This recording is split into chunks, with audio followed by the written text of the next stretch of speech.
Chapter 12 and verse 1, remember now. Be a good thing to just underline those two words, remember now. So don't wait and start trying to think about it later. Remember now. I know that may not be exactly the way that this is phrased, but just those two words are good advice. Remember now thy Creator in the days of thy youth. This is good advice given to young people. It's good advice to anybody to remember their Creator. Be reminded that there is a God. Be reminded that there is an eternity.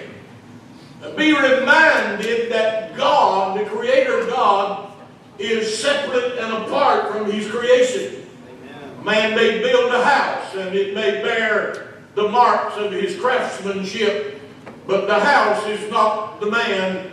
The man may dwell outside the house and look at the house that he's built. God has created this universe, but God, being the Creator, has to be outside of this creation in order to be able to be the Creator that created it. He may move in it and through it, but God is holy, holy, holy, which means He's separated. He is separate and apart from His creation. That's the reason the religion that they call pantheism. All is God and God is all. Fellow on the airplane told me one time, said there's a God in that tray table right there, but He's doing what He's supposed to do. He's just holding it together. Let me just tell you this. God created it, and He is not involved, engaged in it in any way other than sustaining it. He is separate and apart from His creation. But remember your Creator in the days of thy youth. Now here are some things that you can think about.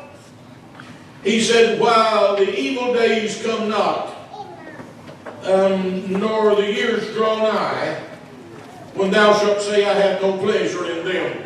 Someone said, what does that mean? That means remember your Creator in the days of your youth, because you're going to get old. I read something the other day. He said that if I got up in the morning and everything didn't hurt, I would think I was dead. Amen. When you get a little older, things begin to break down and the bones don't work, fit together like they ought to, and the muscles and all. I used to think that I was a pretty strong fella, and I weighed in a pretty good bit, and it was a lot of it was muscle. I got older and it turned to flab. I don't really understand that, but if you won't tell anybody, I won't. But anyway, there comes a time when old age comes creeping in, and there comes a time when you dread darkness to fall, because it means you have to go to bed, and you dread the coming day, because when you start getting up and start moving around, you got all those aches and pains and difficulties that you face. Now look at this, verse number 2. He said, while the sun or the light or the moon or the stars be not darkened, nor the clouds return after the rain. Well, you know what they're talking about? My eyes don't work like they used to. The sun, the light, the moon, the stars are darkened. I find myself now trying to look at maybe something written on a prescription bottle. And whereas at one point in time I could pick it up and read it, now I got to get it over under the light. Got to get it where some light shines on it. And then verse number 3 said, in the day when the keepers of the house shall tremble. What's the keepers of the house? That's one of the things you see with a lot of older people. They're trembling hands. Before you get to that point, remember your Creator. Remember before your hands begin to tremble. And then he talks about the strong men So bow themselves. What are the strongest parts of your body? That's your legs. And those strong men become weak. I mean, there was a day when I could run with the young folks, and I was a distance runner. Might not have been fast, but I could run. And it hadn't been that many years ago. I still had some strength in my legs. I was in church one night, and Brother Julian Strong, that some of you know, was with me, and we were around the altar, and the devil was messing with my head. You ever mess with you? Yeah. And I turned around to Brother Strong, and I said, how much do you weigh? And he said, about 220. I said, get on my back. He said, what? I said, get on my back. He jumped on my back, and I grabbed him up and ran with him all the way down the aisle to the doors of the church, and ran all the way back down to the front of the church and dumped him off in the flower arrangement in the front. I couldn't run with him on my back now. Matter of fact, I couldn't run without him on my back now, you know. But those strong men bow themselves. And the grinders cease because they are few. Somebody said, what's that? That's your teeth. The old folks, you know, they wear them teeth out and kind of lose them. Then again, he's talking about those that look out the windows, the eyes.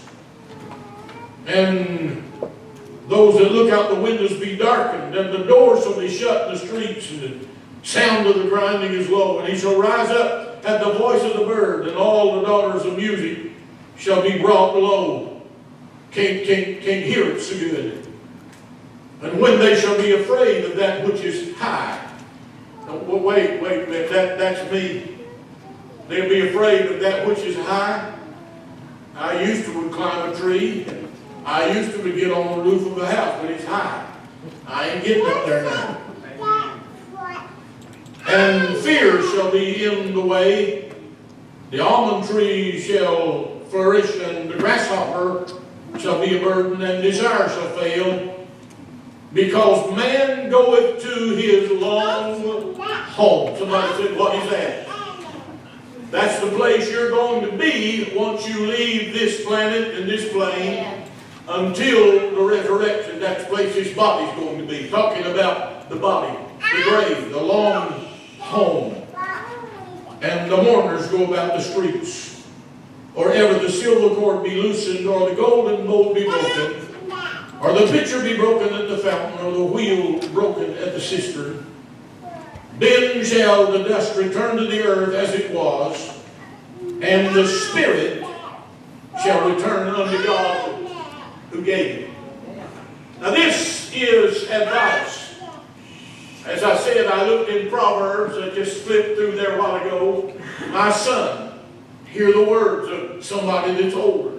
My son, young man, hear the words. Young person, hear the words of someone who has lived it and who has experienced it all. And in this last verse of this, this next verse of this chapter, he said, vanity of vanities saith the preacher, all is vanity. It is a vain thing to try to satisfy that emptiness in our human lives that is only filled by God. Trying to satisfy that with anything else in this world. It's only temporary. And whether we like it, don't like it, we're all going to end up the same way unless the rapture takes place.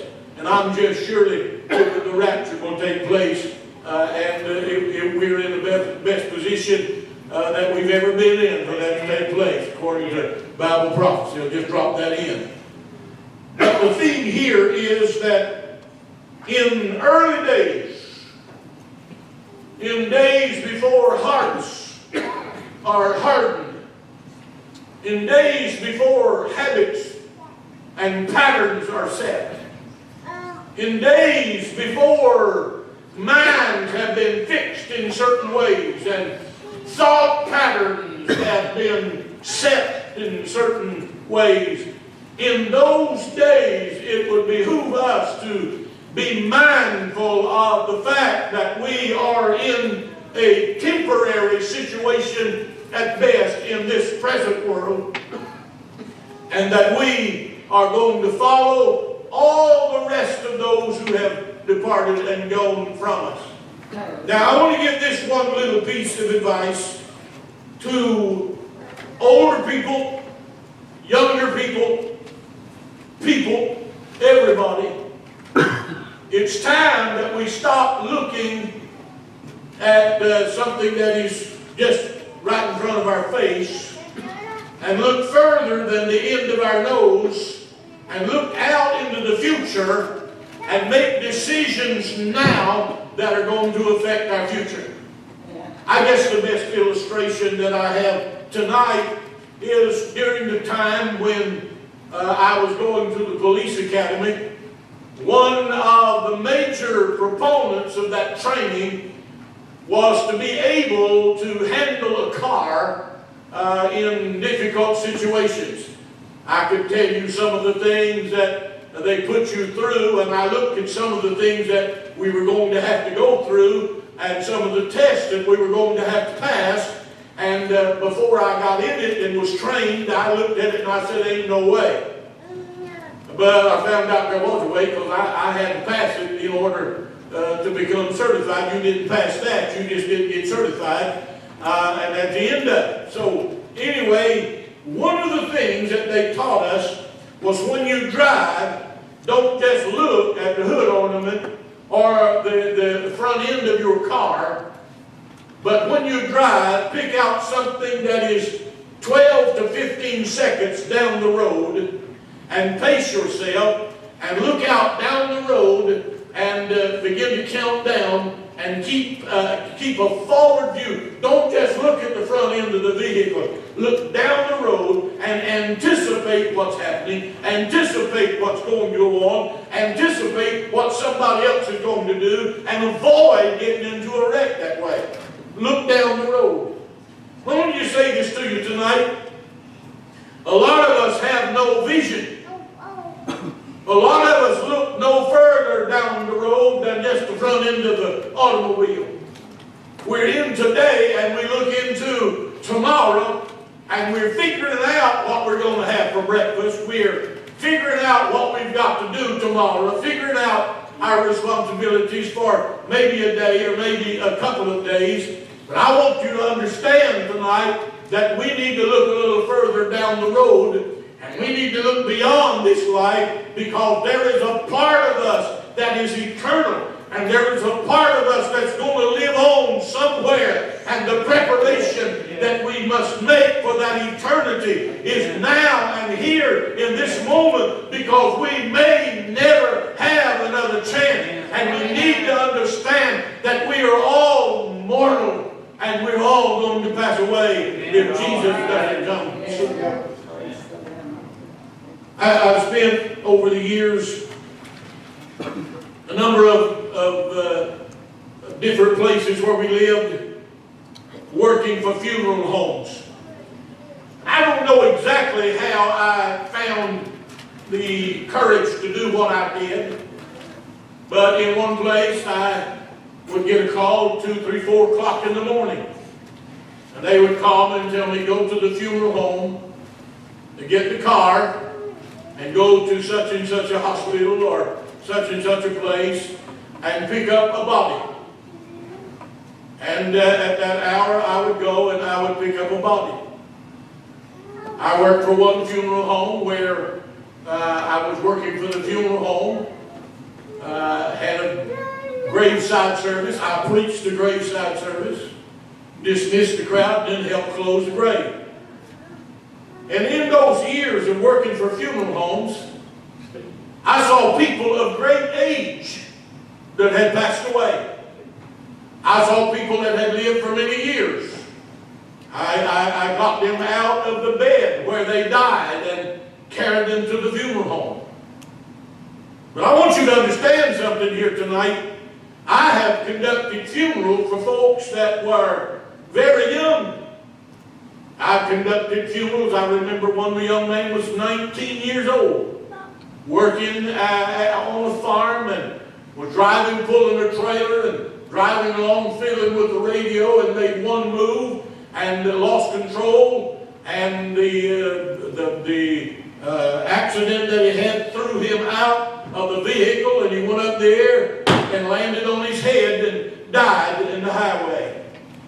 I've seen the time when newborn babies were already out of here before they had any knowledge at all.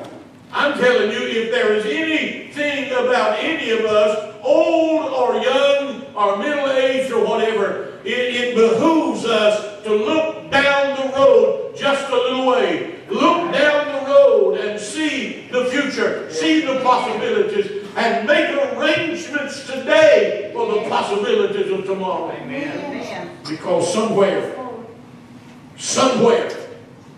100 years from now, we will be living somewhere. Decisions that we make now are going to have eternal consequences. Decisions that we make now may determine whether we spend eternity with God or in an eternity separated forever from God. Remember now, and I go back to Proverbs, my son, older experience speaking to youth and inexperience. I've been amazed. My lifetime, I was, I guess you could say, not maybe, I was rebellious for a while. I rebelled against the strict rule that my daddy had instituted in home. I rebelled against the teaching of my mother. And I did some stupid things. But I, somehow, because I think I had prayed mama, prayed grandmothers and aunts and all of that, I'm sure that God had mercy and preserved my life. Some of my friends, at the age that I am now, I keep going back and thinking, I'd love to see so-and-so. My best friend from high school. When I got out of high school, I ran into him in a store one day. And he said, "What are you doing now?" I said, "I'm preaching." He looked at me and he said, "Keep it up." Because when he graduated, he was washing Quaaludes down with Jack Daniel whiskey. Later years, he came to himself. I'd love to see him, but he's dead. Another young man that we grew up with and kind of, I guess you'd say, in a gang together. And I'm talking about all of us raised in the Church of God, too. Got out, got messed up, got to drinking. Got hooked. And was drinking his own moonshine. And another friend that had been out there with us got saved and went to him. Tried to talk to him about the Lord, and he said, "I don't want to talk to you about God." He said, "I'm going to pray for you. Don't pray for me." And he said, "Well, I'm going back out here. Before I get on that motorcycle and go out of here, I'm going to pray for you." And he did. And that friend, having not thought beyond another drink, having not thought into the future, died and went out of this world into a godless eternity. And my friend that I grew up with, my friend that we took some hard knocks together, my friend, for years now, has been rolled about in an ocean of flame and fire and screaming and weeping and wailing and gnashing of teeth. Because in the days of his youth, he didn't mind God. And he didn't remember his Creator. And he didn't remember that he was going to leave this world. He left this world way, way ahead of what would be natural. God help us. Somebody said, what has that got to do with us? We as a church, we as Christians, have to quit looking just at the end of our nose. Look out there into the future. We have to project into that future, and we have to see children and grandchildren who are being born into this world and growing up in a corrupt world that hates God. Amen. We have to see them, the condition that they're in. We have to have revival. We have to have a move of God strong enough to draw them in. See them saved and ready to face this eternity which we are all right now facing. Remember your Creator in the days of your youth. Remember. What advice? What advice? So let me encourage you. Be mindful. Be mindful. My heart's been heavy last few days. Brother Bruce called me the other evening and said they've got some bad news if it's true. Bad news. One of our friends,